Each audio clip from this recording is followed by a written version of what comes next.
देख रहे हैं the daily show with Munir Memon. बिस्मिल्लाहिर्रहमानिर्रहीम, अस्सलामु अलैकुम। आप देख रहे हैं प्रोग्राम मुनीर मेमन के साथ। आज यकीनी तौर पर पाकिस्तान में अदालती एतबार से और सियासी एतबार से एक बड़ा दिन था।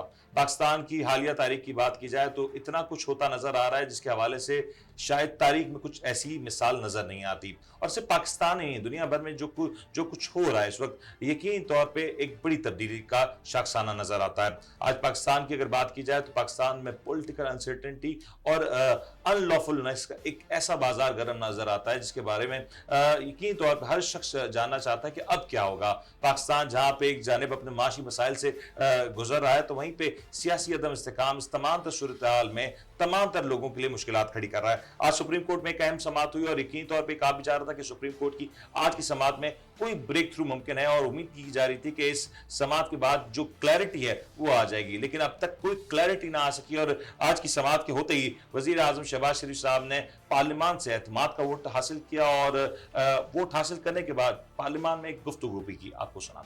स्पीकर, चैलेंज किया जा रहा है, मुझे इस पार्लियामान ने मुंतखब किया है बतौर वजीर आजम। जनाब स्पीकर, अगर ये पार्लियामान एक फैसला करती है और अपने बहस के बाद एक नतीजे पे पहुंचती है और वो हुकूमत को और वो काबीना को पाबंद करती है, तो मेरा फर्ज है कि पार्लियामान के फैसले का एहतराम करना। मेरा फर्ज है कि मैं इनके साथ खड़ा हूं। जनाब स्पीकर, जो फैसले इन्होंने किए हैं, जो करारदादें इन्होंने पास की हैं, आपके तोसर से मैं और मेरी हुकूमत इनके साथ खड़ी है। मैं इनका मान नहीं तोड़ूंगा और इनके साथ खड़ा हूं। बिल्कुल जनाब स्पीकर, हर सूरत। आपने सुना शहबाज शरीफ साहब गुफ्तगू फरमाते हैं और आज की जो अदालती कार्रवाई है उस सवाल से भी आज प्रोग्राम में गुफ्तगू करेंगे और जो कुछ आगे होता हुआ नजर आ रहा है यकीनी तौर पर तमाम तर मौजूआत जेर बहस रहेंगे। और इसके साथ साथ हालिया दिनों में कुछ स्टेटमेंट्स आए पाकिस्तान के एस्टैब्लिशमेंट के हवाले से, लॉ एंड ऑर्डर सिचुएशन के हवाले से, सिक्योरिटी फोर्सेस के हवाले से। वो स्टेटमेंट्स भी आज के प्रोग्राम में डिस्कस करेंगे क्योंकि रिसेंटली हमने देखा कि सूडान एक मुस्लिम मुल्क है, उसमें जो कुछ हुआ वहां पे एक खाना जंगी की फिजा पाई गई। क्या अगर यही कुछ चलता रहा तो खुदा ना खास्ता पाकिस्तान तो उस नहज पे नहीं पहुंच जाएगा। आज प्रोग्राम में गुफ्तगू करने के लिए हमारे साथ मौजूद हैं कर्नल रिजवान अहमद साहब, सीनियर जर्नलिस्ट हैं और साथ में जबरदस्त स्ट्रेटेजिक एनालिस्ट भी हैं, और साथ में हमें ज्वाइन करेंगे जनाब चौधरी नातिक उबैद साहब, he is a geopolitical analyst. Colonel साहब, गुफ्तगू का आगाज आपसे करते हैं। मैं पाकिस्तान के लोकल डायनामिक्स पे आता हूं, लेकिन जो इंटरनेशनली हो रहा है, now there is a fear. Sudan एक मिसाल हमारे सामने है, वहां पे जिस अंदाज से चीजें मूव ऑन हो रही हैं, दो जनरल्स की लड़ाई, और फिर पाकिस्तान में भी जो एक सिनेरियो कुछ अलग सा बिल्ट होता नजर आया, शायद तारीख में ऐसा नजर नहीं आया। What's happening around? जी, बहुत शुक्रिया आपके इस पॉइंट को भी रेस्ट करने का। ये अच्छा है आम नाजरीन को भी पता चले कि बैरून इंटरनेशनली भी बहुत सारे ममालिक में इस किस्म के कुछ वाक़यात हो रहे हैं, जिससे हम उससे कोई इन्फ्रेंस भी अपने लिए ड्रॉ करने की कोशिश कर रहे हैं कि एक आर्मी है और उस आर्मी के अंदर धड़े बन गए हैं। तो ये धड़े साजी जो है ये सूडान की फ़ौज में ये लेटेस्ट नहीं है। सूडान जो है वो इसमें एग्जैक्टली मैं साल भूल रहा हूँ, लेकिन ये सूडान के जेनोसाइड्स और ये सारा कुछ जो है ना, दे गो वे बैक इनटू अर्ली 2010 और 2012 की बात है। दारफूर और तो उसमें ये सूडान के ना दो हिस्से, दो टुकड़े ऑलरेडी जो है ना ये बना दिए गए थे। तो और यही वजह थी कि एक आर्मी जो है वो स्प्लिट हो गई थी। और आर्मी का स्प्लिट होने का ये है कि it is not only Sudan से जो उस तरह के जो अफ्रीकी ममालिक हैं, सूडान है, कॉन्गो है, बुरुंडी है, तंजानिया है, रवांडा है, तो यहाँ पे जो मिलिट्री डिक्टेटर्स जो लोकल उनके आते हैं और उनकी जो आपस में जो एक वॉर शुरू हो जाती है और जो एक उनके रेबल्स की एक वॉरफेयर शुरू हो जाती है। तो इसकी बड़ी कदीम तारीख है, हिस्ट्री है, और it dates back second world war के बाद से जो है ना ये अफ्रीका में ये इस किस्म का सिलसिला चल रहा है। तो ये तो सूडान का वो कॉन्टेक्स्ट है। पाकिस्तान की भी काफी कुछ तो नहीं इस स्पेसिफिक टू दैट के जी वहां पे क्यों वो जो वॉरफेयर हो रही है और वो क्या सिलसिला चल रहा है। अच्छा, उसको अगर हम यहाँ पे ड्रॉ करें तो पाकिस्तान में अल्हम्दुलिल्लाह ये पाकिस्तान की जो मिलिट्री है ये वर्ल्ड की 5वीं-6ठी बड़ी फौज है, स्ट्रेटेजिक न्यूक्लियर आर्म फोर्स है, बैटल हार्डन्ड है, और फॉर मल्टीपल मतलब 2 डेकेड्स प्लस जो है ये इन्वॉल्व है रिसेंटली, और उससे पहले भी इसकी हिस्ट्री है। इसका एक नाम है खित्ते में, रीजन में, वर्ल्ड में, और एस्टैब्लिश्ड है। वो कहते हैं ना कि वो किसी सीवी में लिखते हैं ना लोग कि वो क्या हमने जो है ना मतलब वो अचीवमेंट्स जो है ना, तो वो प्रूवन ट्रैक रिकॉर्ड है इसका। आम लफ्जों में। तो प्रूवन ट्रैक रिकॉर्ड के साथ इसका और उसका मिलाना जो है ना, एक तो मैं उसको आपस में मैं जस्ट फॉर एन अवेयरनेस, क्योंकि हाँ। हम पाकिस्तान में भी हमने देखा कि रिसेंटली कुछ इवेंट्स अनफोल्ड हुए, कुछ जर्नलिस्ट ने कुछ इस तरह की गुफ्तगू की जो पाकिस्तान में हम शायद तस्वीर नहीं कर पाते कि हमारी आर्मी से एसोसिएट भी नहीं की जा सकती, या हमारे जनरल्स की बात करें, हम कहीं ना कहीं उनके फैसलों के ऊपर एट टाइम्स तनकीद भी करते हैं, लेकिन इस तरह के जो स्टेटमेंट्स रिसेंटली है सीनियर जर्नलिस्ट की, मैं आपको आप समझ रहे हैं कि मैं किन स्टेटमेंट्स की बात कर रहा हूँ। Is it potent, is it right कि पाकिस्तान की आर्मी या साबिक आर्मी चीफ के रिलेटेड या एस्टैब्लिशमेंट के रिलेटेड कुछ तरह के स्वीपिंग स्टेटमेंट्स दिए जाएं? ईदर इट इज राइट और wrong, but when the time has passed, when the bus has passed, उस तरह के स्टेटमेंट्स देना ठीक है? ये गैर जिम्मेदारी का सबूत है, number one, from a senior journalist. और सेकेंडली, क्योंकि आजकल ओवरऑल एक फिफ्थ जनरेशन वॉरफेयर और हाइब्रिड वॉरफेयर और सोशल मीडिया और उसमें बहुत ज्यादा जो एक प्रोपेगेंडा और मफरूजे और क्या साराइयाँ जो हो रही हैं, तो मेरे ख्याल में शायद उसका ही असर उन पर भी आया होगा, नंबर टू। और नंबर थ्री ये कि आज 2023 में, मतलब 2 साल बाद या 3 साल बाद उनको ये बात याद आ रही है, तो उसको स्ट्रीम लाइट पे लाया। और बड़े senior journalist, not only male senior journalist, female भी उनके साथ जो है ना, वो उन्होंने बड़ा अच्छी उनकी रिपोर्टिंग है, बहुत आला हाई लेवल के ऊपर फॉरेन अफेयर्स को जो है ना वो डील कर रही होती हैं। तो ये बात बैठ के इस वक्त कहना जो है ना, ये बड़ी बेतुकी सी बात है, बेपर की उड़ाने वाली बात है। और सेकेंडली फिर वही है कि रेफरेंस टू कॉन्टेक्स्ट मिसिंग है, कि उसका अगला पिछला जब आपने साथ ना उसको डफटेल किया हुआ हो, या जिस हिसाब से इस चीज को मंसूब किया जा रहा है उनको लाके अगर उनसे आप उसकी पूछ परतीत की जाए, तो एक्चुअल कॉन्टेक्स्ट उसका बाहर नहीं आ रहा। और सेकेंडली, आपके लिए, नाजरीन के लिए मैं बता दूं, जिस पीरियड का, जिस टाइम फ्रेम का वो बात कह रहे हैं, that was a time frame जिस वक्त हमने इंडिया के जो जहाज है ना, वो अपने जो उन्होंने एडवेंचर करने की कोशिश की थी, तो हमने उनको घुस के जाके वहां भी मारा था, वहां उनकी टेरिटरी में भी गिराए थे, और इंडिया का जहाज हमने अपने पास भी गिराया था।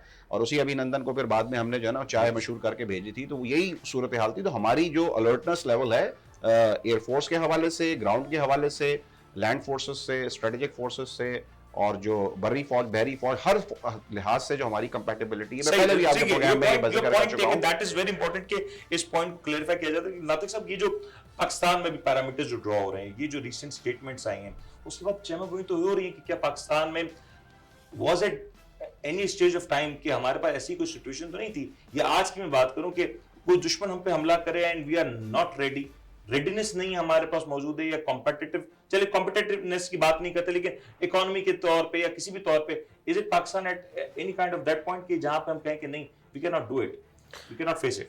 मुनीर, थैंक यू, आपने मुझे अपने प्रोग्राम में बुलाया। अच्छा मुनीर, बेसिकली मैं 2 बातों पे जो है वो अपना इजहार ख्याल करूंगा। सबसे पहली बात तो ये कि हमें अपना इंटेलेक्चुअल लेवल को बढ़ाना पड़ेगा, ठीक है। अभी ये बात हो रही थी सूडान की और पाकिस्तान की, तो ये बिल्कुल इस तरह जैसे मुनीर मेमन अपने आप को किसी टिकटॉकर से जो है वो मैच करे, तो there is a hell of a difference between Pakistan और सूडान। अच्छा, दूसरी बात आप करते हैं कि जी कमेंट्स आए, और कमेंट्स के ऊपर जो है वो चहमगोइयाँ हुई, और पाकिस्तान वो वाहिद कंट्री है इस पूरी सब कॉन्टिनेंट के अंदर जिसने वॉर ऑन टेररिज्म भी जीती, अपने से कई गुना बड़े एनिमी को जो है वो चित भी किया।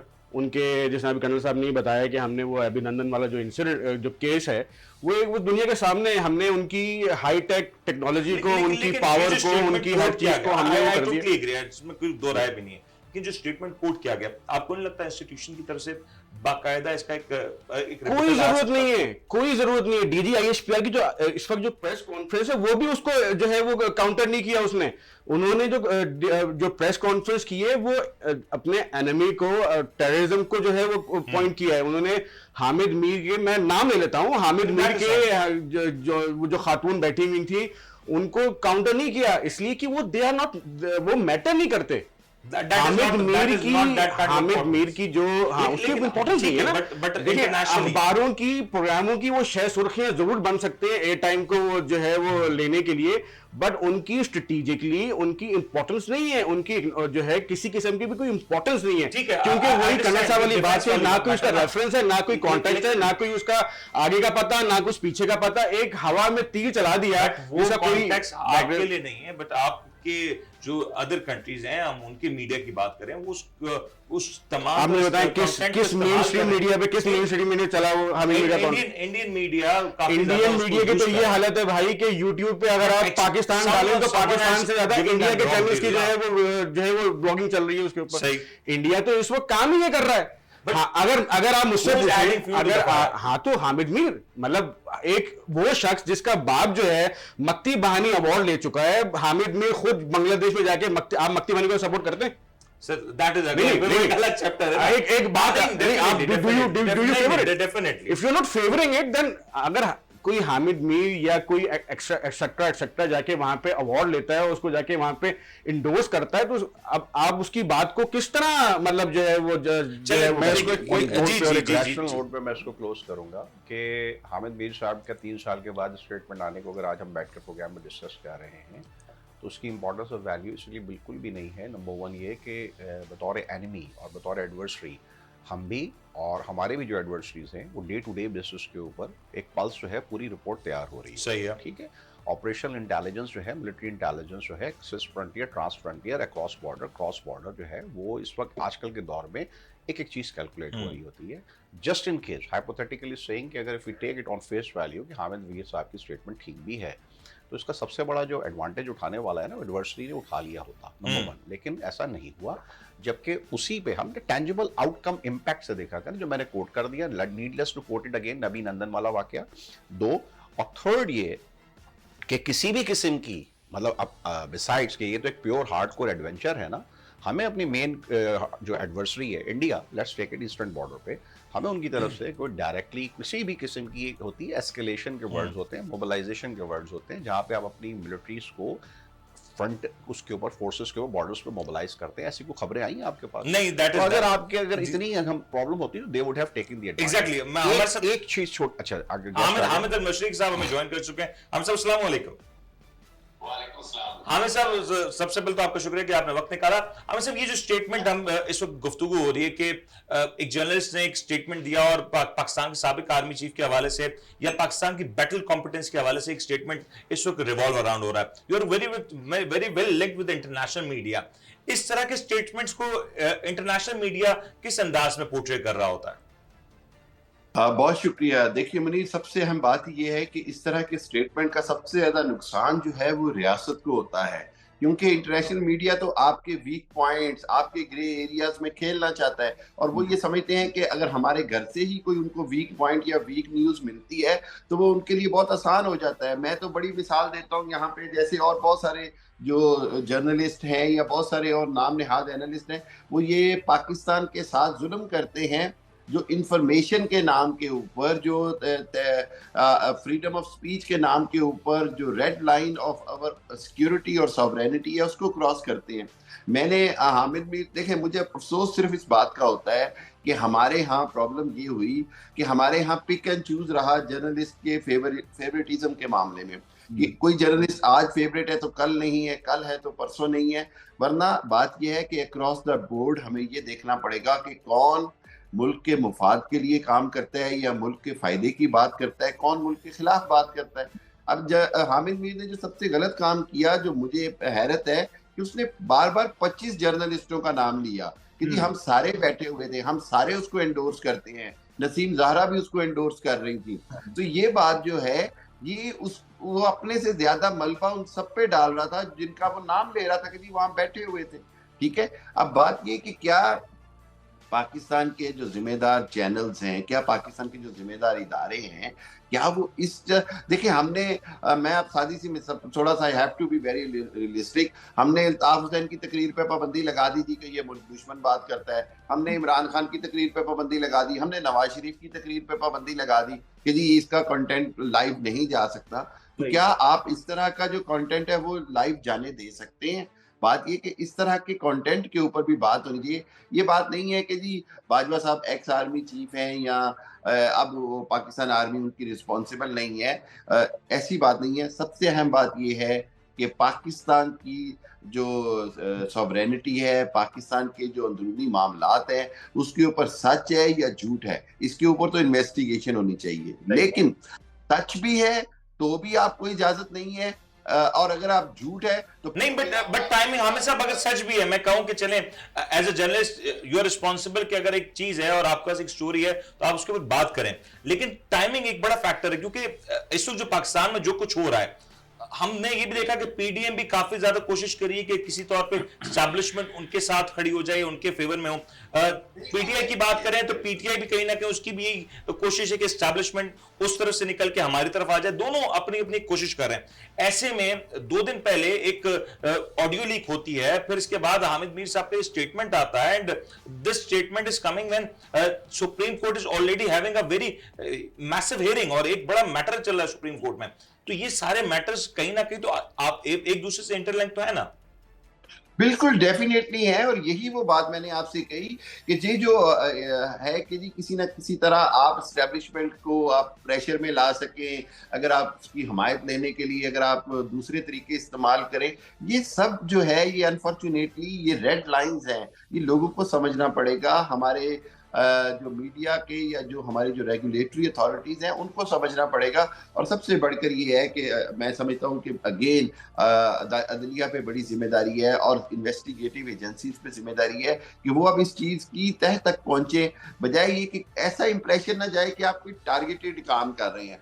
आप जनरलाइज करके सबके बारे में तहकीक करें, सबको आपके टहरे में लाएं। मेरा ख्याल ये है कि यही वो वाही चीज़ है जिससे अवाम को भी कॉन्फिडेंस आएगा, एतमाद बहाल होगा। जब ये जो पिक एंड चूज होता है ना, चाहे वो इंसाफ में हो, चाहे वो इन्वेस्टिगेशन में हो, चाहे वो फ्रीडम ऑफ स्पीच पे हो, पिक एंड चूज जो है ना वो नेशनल नैरेटिव को भी नुकसान देता है और नेशनल यूनिटी को भी नुकसान। हमें सब आपका पॉइंट आ गया। Concept just to close this topic के do you think is it just a word of mouth, एक बात हुई है वो हुई और खत्म हो गया, या इसके ऊपर जैसे कि हामिद साहब कह रहे हैं कि इसके ऊपर एक इन्वेस्टिगेशन होनी चाहिए, either way, if it's right or wrong, whatever it is, or if it is out of context or it was not necessary or necessary, इसके ऊपर एक होना तो चाहिए ना डेलिब्रेशन। देखिए आइडियली स्पीकिंग तो आप करा लीजिए इन्वेस्टिगेशन, आइडियली ठीक है, क्योंकि अभी हम मूव फॉरवर्ड कर रहे हैं, हम इवॉल्व हो रहे हैं। हमसे मुराद पाकिस्तान और पूरी दुनिया और मीडिया और कम्युनिकेशन का जो वर्ल्ड है, ये 5th जनरेशन हाइब्रिड वॉरफेयर कह लीजिए, सोशल मीडिया कह लीजिए, डिजिटल रेवोल्यूशन कह लीजिए, कम्युनिकेशन का एक इंफॉर्मेशन का ओवरलोड कह लीजिए। इस सारे सूरत हाल और इस सिनेरियो में आई थिंक कि बहुत सारे जो स्टेक होल्डर्स हैं, इंस्टीट्यूशंस हैं, चलो let's take it that way कि एस्टैब्लिशमेंट और आर्मी जो है, तो जब मुझे ये नजर आ रहा है कि इवन के वहां से मुतलका इदारों से भी, जो उनकी अगले दिन ब्रीफिंग भी थी DGISPR के, शायद we might be discussing it also, तो वहां ये सवाल भी हुआ, तो उन्होंने जो इस किस्म का जो ये ना सोशल मीडिया पे और हेयर वायर किस्म का जो एक इनफाइनाइट किस्म का जो एक प्रोपेगेंडा वॉरफेयर चल रही है, इज इट नॉट पॉसिबल? मैं ये समझता हूं, क्योंकि मुझे तो इदारे से ही बात आ रही है, इट इज नॉट पॉसिबल कि आप उसको बैक टू बैक काउंटर करें, वरना अगर आप काउंटर करना शुरू करेंगे तो आप अपने मेन ऑब्जेक्टिव से आप डिस्ट्रैक्ट हो जाएंगे। और ये भी एक एडवर्सरी की कोशिश है कि आपको आपके मेन ऑब्जेक्टिव से, कोर की ऑब्जेक्टिव से डिस्ट्रैक्ट करके ये आलतू फालतू चीजों के पीछे ना लगा दिया जाए। तो मेरा नहीं ख्याल कि अब, क्योंकि इसके अंदर बहुत ज्यादा इसको चेस करने की जरूरत है, और हमारी जो आइडियली, मैंने आपकी बात को फिर भी सहमत हुआ, वो ये कि हम जिस तरह से ग्रो हुए हैं ना, जिस तरह हम मैन्युफैक्चर्ड हुए हैं, जिस तरह स्ट्रक्चर्ड हुए हैं, जिस तरह हमने पिछली जिंदगी गुजारी है, तो वहां हमने इस तरह की चीजें देखी है कि इस किस्म की कोई बात कह दे तो फौरन जो है ना, हम जो है ना, इस्लाम भी खतरे में आ जाता था, फौज भी खतरे में आ जाती थी, मुल्क भी खतरे में आ जाता था, हर कोई खतरे में आ जाता था। लेकिन अब शायद हमें इस बात की रियलाइजेशन होनी चाहिए कि इन चीजों से आप खतरे में नहीं आते। ठीक है, और एक सेकेंडली मैं थोड़ा और इसमें ऐड कर दूं कि इवन की जो पूरी दुनिया है, पूरी दुनिया, इवन के advance countries, developed countries, UK और US, they are also learning and getting mature. वहां पे भी, इंग्लैंड के अंदर भी क्वीन के खिलाफ मुजाहरे होते हैं, बबांगे दहल होते हैं, वो उसको एक्सेप्ट करते हैं। अमेरिका में भी प्रोटेस्ट होते हैं, वहां पे इस बात पे भी प्रोटेस्ट होते हैं कोविड की वैक्सीन लगानी है या नहीं लगानी है, इसमें कॉन्स्पिरेसी है, या आपने इराक में गलत वॉर की, आईएसएस ठीक है, आईएसएस ठीक नहीं है। ये बहुत सारे टॉपिक्स ऐसे हैं कि जो अब डिस्कस हो रहे हैं। जी हामिद साहब जी, बस मैं सिर्फ ये कहना चाह रहा था कि मेरा एक और प्रोग्राम था, तो मैं सिर्फ आखिरी कमेंट करना चाहूंगा ताकि उसके बाद फिर मुझे इजाजत दीजिए। मैं सिर्फ ये कहता हूं कि देखें, मेरा जो प्रॉब्लम है ना वो ये है कि अब हमने बारी बारी ना हमने सबको टारगेट कर लिया, तो अब जर्नलिस्ट के ऊपर भी एक तरह से चेक एंड बैलेंस होना चाहिए, जर्नलिस्ट की भी जिम्मेदारी होनी चाहिए। मैं एज ए जर्नलिस्ट समझता हूँ कि मुझे ये देखना चाहिए कि क्या चीज़ मेरे मुल्क के मुफाद में है, क्या चीज़ मेरे मुल्क के मुफाद में नहीं है। हामिद मीर साहब हो या अबसार आलम हो या इमरान रियाज हो या जो भी हो, सबके लिए एक बात लाजमी है, और ये है कि दे हैव टू अंडरस्टैंड कि जो एथिक्स ऑफ जर्नलिज्म है वो भी पाकिस्तान की सॉवरेनिटी और पाकिस्तान के मुफादात के बाद आते हैं। हम फ्रीडम ऑफ स्पीच और एथिक्स ऑफ उसके नाम के ऊपर कि जी मुझे पता चली थी इंफॉर्मेशन, मैंने अवाम को बतानी थी, आपके ऊपर ये जिम्मेदारी आती है कि आप ये देखें कि उस इंफॉर्मेशन से आपके मुल्क की जो नजरियाती और जो सरहदें हैं उनके ऊपर क्या असरात होंगे, आपके मुल्क के ऊपर उसकी रेपुटेशन का क्या असर होगा, पूरी दुनिया उसको किस तरह लेगी। और इसके लिए मैं समझता हूँ कि रेगुलेटरी के ऊपर काम करने में कोई मजायका नहीं, क्योंकि मैं सर की बात से एक नहीं करता हूँ कि बाद लोग आती होते जा रहे हैं, लेकिन स्टिल आप क्यों एक चीज को वो बैरियर बढ़ाते जा रहे हैं। आप कहीं ना कहीं स्टॉप लगाएंगे कि इससे ऊपर कोई भी बात होगी तो वो नेशनल इंटरेस्ट के खिलाफ। हाँ साहब, आपका पॉइंट आ गया, आपका पॉइंट आ गया। मैं चाह रहा हूं आप, क्योंकि वक्त महदूद है आपके पास, मुझे आज एक सुप्रीम कोर्ट में हियरिंग हुई है और इसके बाद आज वजीर आजम शहबाज शरीफ साहब ने एतमाद का वोट भी लिया।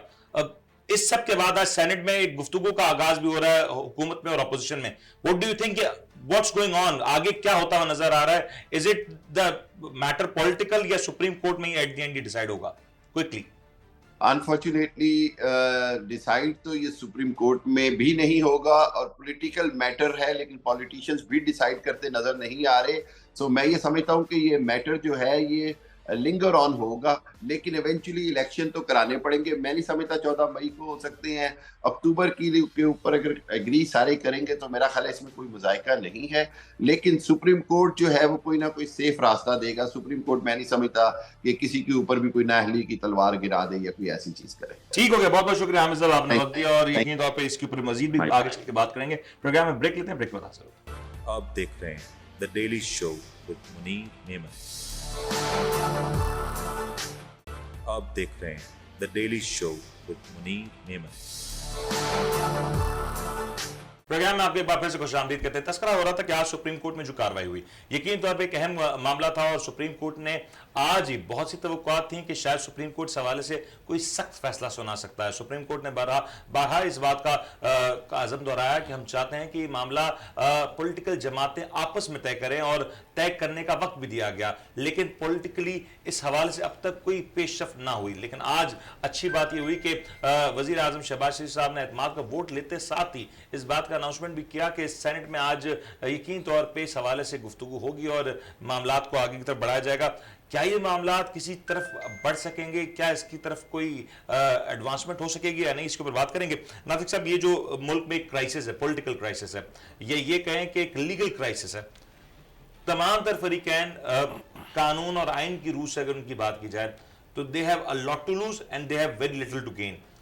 क्या होता हुआ नजर आ रहा है? क्योंकि सुप्रीम कोर्ट ने आज भी मौका दिया कि आप बात कर लें, आप गुफ्तगू कर लें। सुप्रीम कोर्ट ने अपने इख्तियारात को या अपने पावर्स को महदूद किया हुआ है। Is it going to solve like this या एट द एंड कोई और मामला है जिसको इसको हल कर सके? देखिए मुनीर, ये जो कुछ भी इस वक्त हो रहा है ये टोटल प्योरली पॉलिटिकल मामला है, ठीक है।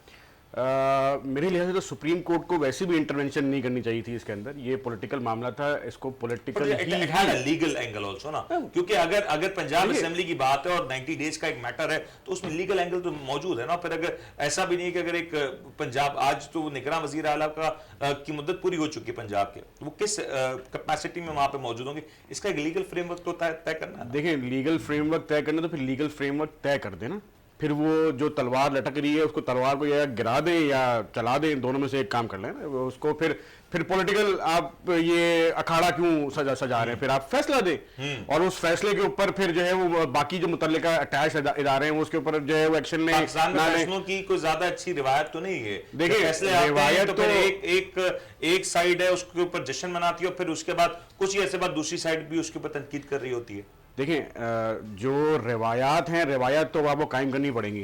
World has changed and world is changing, ठीक है। आपको भी इसमें इवॉल्व होना पड़ेगा, आपको अपने आप को चेंज करना पड़ेगा, आपको मैच्योर होना पड़ेगा और जिसका जो मैटर है उसको मैटर हल। देखिए, फौज ने बड़ा क्लियरली बोला कि जी we are not political anymore, हमारा कोई पॉलिटिक्स से दूर दूर तक ताल्लुक नहीं है। जो है पॉलिटिक्स है, पार्लियामेंट है, असेंबली है, आपस में आप लोग अपने मामला जो है वो सीधे करें। अब आप कहते हैं कि जी लीगल था तो बिल्कुल लीगल था तो फिर सुप्रीम कोर्ट को उसके ऊपर फैसला दे देना चाहिए था। सुप्रीम कोर्ट को आज भी फैसला देने का इख्तियार तो है सुप्रीम कोर्ट, दे देना चाहिए। You are laughing, you are smiling. नहीं, मैं पहली आपकी बात से ना मैं थोड़ा सा सहमत इसलिए नहीं हूँ कि थोड़ी ना हाफ वॉक इन्फॉर्मेशन होती है, ये चली जाती है, थोड़ा सा हमें इसको इन डेप्थ जाना चाहिए। बिल्कुल, आपने बिल्कुल। 90 डेज की बात की कि 90 डेज के बाद इलीगल हो जाता है, आइन के अंदर 90 डेज की शिक है, क्लैरिटी नहीं है इसके बाद। 90 डेज से अगर एक्सीड करे तो वो पाबंदी नहीं है, पाबंदी नहीं। ठीक है, नंबर 1। सेकेंडली अगर फिर आप लीगल की बात कह रहे हैं तो खाली लीगल जो है लॉ पाकिस्तान का वो पूरे पाकिस्तान पे लगता है, वो सिर्फ एक पंजाब के एक प्रोविंस पे लगता है, एक प्रोविंस आपका और भी है केपी के। तो आपकी फेडरेशन और आपकी जो एक इंटेग्रिटी है, आप उसको किस तरीके से हर्ट कर रहे हैं कि आप एक सूबे के ऊपर फोकस हो गए हैं, you are letting It's not Punjab, it's also KPK. नहीं, केपीके पे डिसीजन नहीं आ रहा ना, मैं लीगल की बात कह रहा हूं। हाँ। आपने कहा ना कि आपने लॉ को इंटरवीन करवाया बिकॉज कि वहां पे कोई लीगल इंप्लीकेशंस हर्ट हो रही थी, मैं उस पॉइंट ऑफ व्यू से कह रहा हूं, तो अगर आपने लॉ को इन्वॉल्व करवाया तो इस तरह से हर्ट नहीं हो रही थी, हर्ट हो रही थी तो वो हर्ट करते हुए खुद भी उसको डेलिबरेटली फर्दर हर्ट कर रहे थे, ठीक है, कि अगर उसको इन्वॉल्व नहीं होना चाहते, बहस वहां से चली थी। तो ये दो चीजें हो गई। अब मूविंग फॉरवर्ड बॉटम लाइन ये है सर कि इलेक्शंस एक सूबे में जो कि 55% मेजॉरिटी पाकिस्तान की रखता है, अगर आप वहां पे पहले इलेक्शन कंडक्ट करवा देंगे, ये बात पहले डॉक्यूमेंटेड है पिछले इलेक्शंस के अंदर, मुझे ईयर में ध्यान से निकल रहे हैं कि जब नेशनल असेंबली और प्रोविंशियल असेंबलीज के इलेक्शंस आगे पीछे हुए थे तो एक इलेक्शन नेशनल असेंबली के जो है वो सूबाई असेंबली के इलेक्शंस के ऊपर असरअंदाज होते हैं। अगर आप पाकिस्तान के एक सूबे Sir, में जो who कि brought this thing, इस नए मुझे पे आई कैसे ये बात? कंप्लीट कर दीजिए कि अगर एक सूबा जो कि 55% ऑफ पाकिस्तान को रिप्रेजेंट करता है, अगर आप वहां पे नेक्स्ट इलेक्शंस करवा देते हैं तो उसके बाद पूरे पाकिस्तान में जिस जिस इलाके में इलेक्शंस होंगे, ये 110% कंफर्म बात है कि उसके ऊपर असर आएगा, और जो एक फेयर और हुकूमत को नहीं पता थी ये बात? हुकूमत को नहीं पता थी, हुकूमत को नहीं पता थी ये बात। जब हुकूमत उस वक्त खान साहब को कह रही होती थी आप असेंबलियां तोड़े हम इलेक्शंस कराएंगे, तब हुकूमत को इस बात का नहीं पता था कि आज अगर इस एक सूबे में या दो सूबे में इलेक्शंस हो जाए। ये भी आर्गुमेंट आपका जो है ना, मैं थोड़ा सा इससे मैं सहमत नहीं हूं। नहीं, but इसको भी एक्सप्लेन on media का राना हुकूमत वाला का साहब ने कई इमरान बार खान कहा। नहीं, वही वाली बात क्या, हुकूमत का कहना और इमरान खान का मानना, ये तो दोनों एक डिफरेंट डाइवर्जेंट एक्सेस है ना, ये तो कहीं मिल ही नहीं रहे कि हुकूमत कुछ कहे और इमरान खान कुछ मान ले, वो तो नेगोशिएशंस भी करने पे नहीं आ रहे। तो लेट्स नॉट गो कि जी हुकूमत कह रही थी तो इमरान खान ने इसलिए कर दिया, या इमरान खान ने अगले दिन भी एक अपने बयान में कह दिया कि जी बाजवा साहब के कहने में मैंने असेंबलियां तोड़ी थी। तो let's not be this way, हम अपने आप लेट्स नॉट फूल आवरसेल्फ। एक 72 साल का एक मैच्योर लीडर 2/3 मेजॉरिटी को रिप्रेजेंट करने वाला, जो उसके फॉलोअर्स हैं, उसको मुस्लिम उम्मा का लीडर डिक्लेयर करते हैं, ऐसे लीडर्स हम इस किस्म की मैच्योरिटी क्रेडिट एक्सेप्ट नहीं करेंगे कि back to back for the past 1 year हर चीज के ऊपर वो ये आता है कि ये चीज मुझे अम्मी ने कही थी, ये अब्बू ने कही थी, ये बाजवा साहब ने कही थी, ये उसने कही थी, ये इसने कह दी थी। तो मैं मतलब every time you are coming parliament से निकलने का फैसला तहरीक इंसाफ का आज गलत साबित हो रहा है, हॉन्ट कर रही है फैसला। बहुत वो तो कि आज नहीं साबित हो रहा सर, ये तो उनके अलाइज ने उस दिन कह दिया था, चलें इसको भी डॉक्यूमेंट पे रखने दीजिए। परवेज अलाई साहब ने जब असेंबली तोड़ी थी तो उन्होंने बाकायदा एक उनकी जो वो आई थी, ऑडियो आई थी, उन्होंने उसमें अब्यूसिव लैंग्वेज यूज की थी और ऑन रिकॉर्ड उन्होंने किया था। फिर फवाद चौधरी की बेगम से जाके उन्होंने बाकायदा माजरत की थी इस बात पे, ये रिकॉर्ड पे है। तो वो उस वक्त ही रिपेंट कर रहे थे, और उनके साहबजादे ने जो ये मोनिस अलाई ने एक ट्वीट की थी, बड़ा एक सरकास्टिक सा उसने वर्ड यूज किया था इसके बाद, और मतलब कहते हैं ना कि अब और मजे लो, ये करने के बाद तो मैं एहसास हो गया। तो इवन के नॉट ओनली दिस, और उसके अलावा भी बहुत सारी रिपोर्ट्स हैं कि इमरान खान की अपनी पार्टी की सीनियर लीडरशिप भी जो थी वो इसके फेवर में नहीं थी, शाह महमूद कुरैशी से लेकर सब तक। But any how it's good that at least he is adventuring and he is coming up with new strategies, और उस strategies करके तो there's something नई कोई चीज करने का ये होता है कि at least you learn a lesson, सही, और आपने वो चीज करके भी देख ली, और इलेक्शंस तो होने नाज़रीन साहब। ये अभी आज एक हम मूव फॉरवर्ड की बात कर, काफी अरसे से बात हो रही थी कि डायलॉग होना चाहिए। आज डायलॉग का उम्मीद की जा रही है कि बाकायदा तौर पे आगाज हो रहा है, और बैकडोर राब्ते भी हुए, सिराजुल हक साहब ने भी एक किरदार इसमें निभाया, सुप्रीम कोर्ट ने भी मौका जरूर दिया कि डायलॉग किया जाए, इनफैक्ट जोर भी दिया एक तरीके से कि आप डायलॉग कर लें। टाइम फ्रेम की कोई बात नहीं की, लेकिन डायलॉग का मौका भरपूर दिया।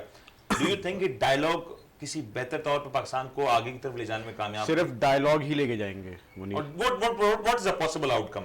मैं अगर पूछूं, अगर देखिए अगर प्योरली डायलॉग होंगे तो कहीं ना कहीं इस कश्ती को पार कराए के ही छोड़ेंगे। ठीक है, ये जो अभी जो आप हवा में मोहल्लक है ना कि जिस तरह, मतलब मैं आई एम सॉरी शायद आप माइंड करें, बट ये मीडिया को जो जिसने जो एक पोल पकड़ लिया ना, मीडिया को भी न्यूट्रल होना पड़ेगा। ठीक है, इन डायलॉग्स में मीडिया का एक मिनट इस डायलॉग्स पे मीडिया का जो शेडो है ना वो भी न्यूट्रल होना पड़ेगा। तो ये डायलॉग दिन हैसुल कॉम यूनिफिकेशन के साथ, सिंक्रोनाइजेशन के साथ, एक लाइन पे बैठ के फिर ये डायलॉग कामयाब होते हैं। लेकिन डायलॉग जब कामयाब होते हैं तो पॉजिटिव में भी नेगेटिव में भी, ऐसी कि पॉजिटिव और नेगेटिव। पीडीएम की सदारत मौलाना फजल रहमान साहब के पास है। मौलाना फजल रहमान साहब ने आज भी इस बात को दोहराया कि वो इस मुज़ाकरात का हिस्सा नहीं बनेंगे।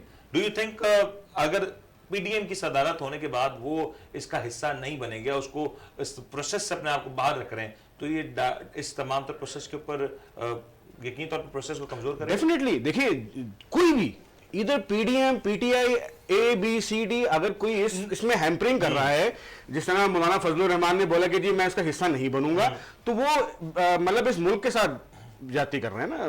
मतलब डायलॉग्स होने हैं, ये पॉलिटिकल मैटर है, पॉलिटिकल टेबल के ऊपर हल होगा, तो इस पे सबको बैठ के डायलॉग करने पड़ेंगे, ये यूनानिमस डिसीजन लेना पड़ेगा और ये मामला हल हो जाएगा। क्विक कमेंट में आपके इस बात पे देखिए, अब 7वीं बातें थी, लेट्स टॉक फैक्ट्स।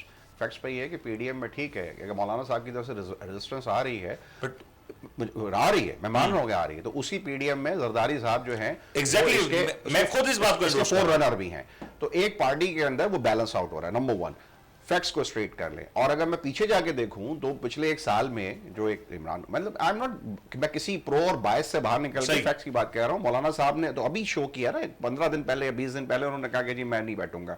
लेकिन there is a party leader जो कि अपने आप को क्लेम करते हैं 2/3 majority of the country, the leading party for that matter, जो स्वीप कर जाएंगे, तो वो तो फॉर द पास्ट 1 ईयर जब से वो असेंबली से निकले वो तो चोर डाकू, और मैं तो उससे नेगोशिएट ही नहीं करूंगा, उससे बात नहीं करूंगा, तो बात करने के काबिल ही नहीं है। तो अगर मौलाना साहब ने रीजन हुए कहे हुए, तो एक आदमी को 12 महीने हो गए। सर मैं उस बात को डिनाई कर ही नहीं रहा। अब इन चीजों को आज की बात कर रहे हैं ना हम, लेटेस्ट की बात कर रहे हैं। कन्वर्जेंस और लेटेस्ट के अंदर there is a history also ना। लेटेस्ट कोई एकदम से स्पाइक निकल के ऑटोमेटिकली तो नहीं है, रेफरेंस टू कॉन्टेक्स्ट है ना।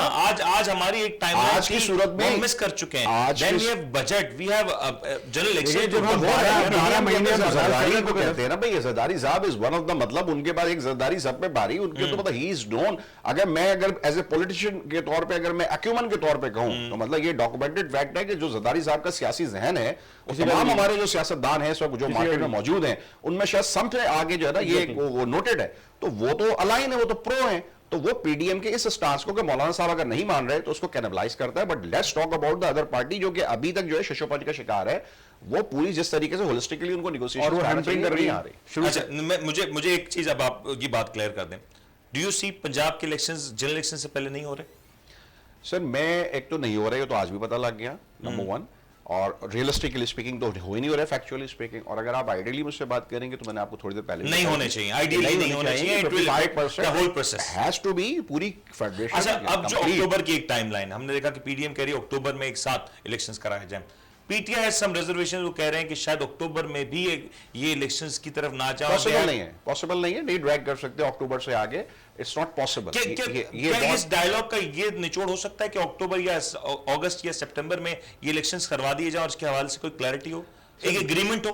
बिल्कुल हो जाएगा। और मैं आपको अगर फैक्ट ऑफ द मैटर आपको बताऊं ना, तो ये इलेक्शन शायद इससे पहले भी हो जाते। सही। द ओनली थिंग इज कि फ्रॉम कहीं भी जो बिलिग्रेंट पार्टीज हैं वो कहती है, पहले रखती है शर्त और बाद में बैठती है हम टेबल पे बैठे। सही है। जो कि दूसरी पार्टी कहती है पहले टेबल पे बैठो, उस पर डिस्कस होगा, उस पर निगोशिएट होगा और उससे हम आउटकम निकलेंगे। तो अगर तो ये जो डेट देने वाली बात ना, अगर स्टिल ये जो अभी जो चीफ इनकी जो इंटरवेंशन हुई है सुप्रीम कोर्ट के चीफ जस्टिस की, तो होने नहीं चाहिए, होने के बाद भी अगेन उन्होंने कुछ भी नहीं निकाल पाया उसमें से।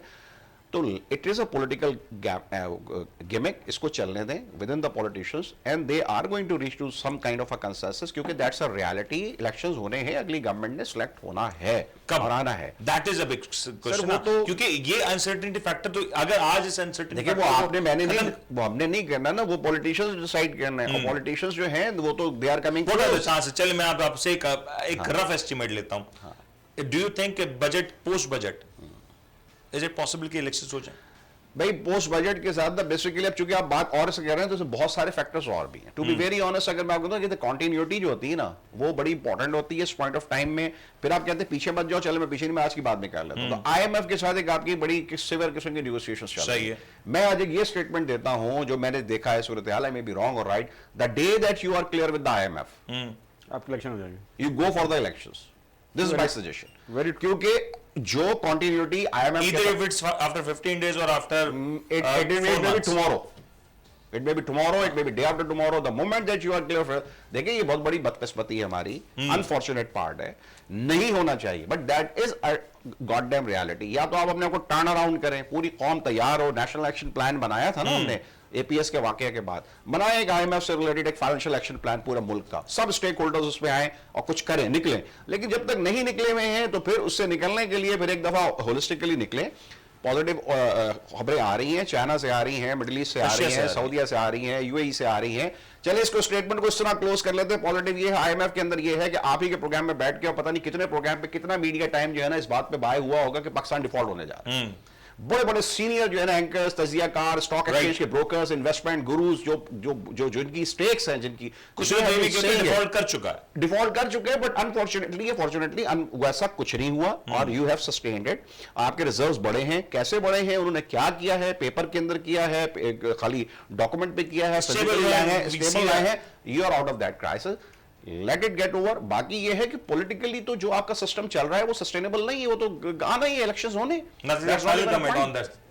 लगता है कि अब मामला आगे बढ़ जाएगा और ये जो कही जा रही बात, खान साहब ने भी अपने इंटरव्यू में कही ईद के मौके पे कि जुलाई में अगर ये इलेक्शंस हो जाते हैं तो we are good with it, और पंजाब के इलेक्शंस और फिर पूरे मुल्क में एक साथ इलेक्शन जुलाई के मंथ में हो सकते हैं। Is it happening now?